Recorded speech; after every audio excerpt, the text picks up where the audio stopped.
Hello guys, എത്ര പെട്ടെന്നാലും സമയം പോകണം, ഓരോന്ന് ചെയ്തിട്ട് തീരുന്നില്ല. അപ്പോൾ ഇന്ന് ഞാനോടത്ത് രാവിലെ തന്നെ പോയിട്ട് ത്രെഡ് ആയിട്ട് വരാം. പിന്നെ കുറച്ച് ചില്ലറ സാധനങ്ങളൊക്കെ മേടിക്കാണ്ട് അങ്ങനെ ഞാൻ തൃപ്പൂണിത്തുള്ളൊരു ബ്യൂട്ടി പാർലറിൽ പോയി. ഞാൻ നാട്ടിലുള്ളപ്പോൾ സ്ഥിരം ഇവിടെ നിന്ന് തന്നെ ത്രെഡ് ചെയ്തുകൊണ്ടിരുന്നത്. അവിടെ ചെന്ന് ത്രെഡൊക്കെ ചെയ്ത് ഇറങ്ങി നേരെ എൻ്റെ ബുട്ടീക്കിലേക്കാണ് പോയത്. അവിടെയായിരുന്നു എൻ്റെ കല്യാണ സാരി ഉണ്ടായിരുന്നത്. അതും മേടിച്ച് ഞാൻ വീട്ടിലേക്ക് പോവുകയാണ്. ഈ സാരി നാളെ എനിക്ക് ഉണ്ണിയുടെ കയ്യിലേക്ക് കൊടുക്കണം.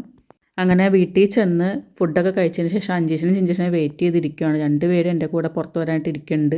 അപ്പോൾ ചിഞ്ചേച്ചി ലിസ്റ്റ് ഇട്ട് വെച്ചേക്കുവാണ് എന്തൊക്കെ സാധനം മേടിക്കുന്നുള്ളത്. ഞങ്ങൾ ഗുഡ് വില്ലിൽ പോകുന്നുള്ള പ്ലാനിലാണ് വീട്ടിൽ നിന്ന് ഇറങ്ങുന്നത്. അങ്ങനെ ഇതെൻ്റെ ചേച്ചിയാണെങ്കിൽ കൊടുങ്ങല്ലൂർ പോയിട്ട് വന്ന് ഇരിക്കുവാണ് കേട്ടോ. അതാണ് ഞങ്ങൾ വൈകിയത് ഇറങ്ങാനായിട്ട്. ഇത് ചിഞ്ചേച്ചി.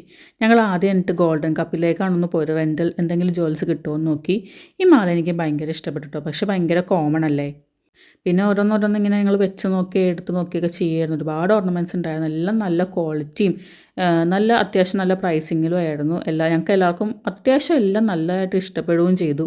ഭയങ്കര ലുക്കുള്ള ക്ലാസ് ആയിട്ടുള്ള സാധനങ്ങളായിരുന്നു കേട്ടോ എല്ലാം തന്നെ അവിടെ നിന്ന്. അപ്പോൾ സാറ്റിസ്ഫൈഡ് ആയി അവിടെ നിന്ന് ഒരുപാട് ഷോപ്പിംഗ് ഒക്കെ ചെയ്തതിന് ശേഷം ഞങ്ങൾ പിന്നെ ജോസ്കോയിലേക്ക് പോയി. ഞങ്ങളുടെ റിങ് മേടിക്കാൻ, എൻഗേജ്മെൻറ്റ് റിങ് മേടിക്കാൻ പോയതാണ്. ചേട്ടൻ ഓൾറെഡി അവിടെ ഉണ്ടായിരുന്നു. അവിടെ ചെന്നപ്പോൾ എനിക്കൊരു മൂക്കുത്തിയും കൂടെ നോക്കാണ്ട് അത് നോക്കി. അവിടെ അടക്കാറായതുകൊണ്ട് അതൊന്നും എടുത്തില്ല. പിന്നെ കുറച്ച് ഐസ്ക്രീം മേടിച്ചിട്ട് വീട്ടിലേക്ക് പോകണം. അപ്പോൾ പറ്റുള്ള ഗൈസ്, ബൈ ബൈ.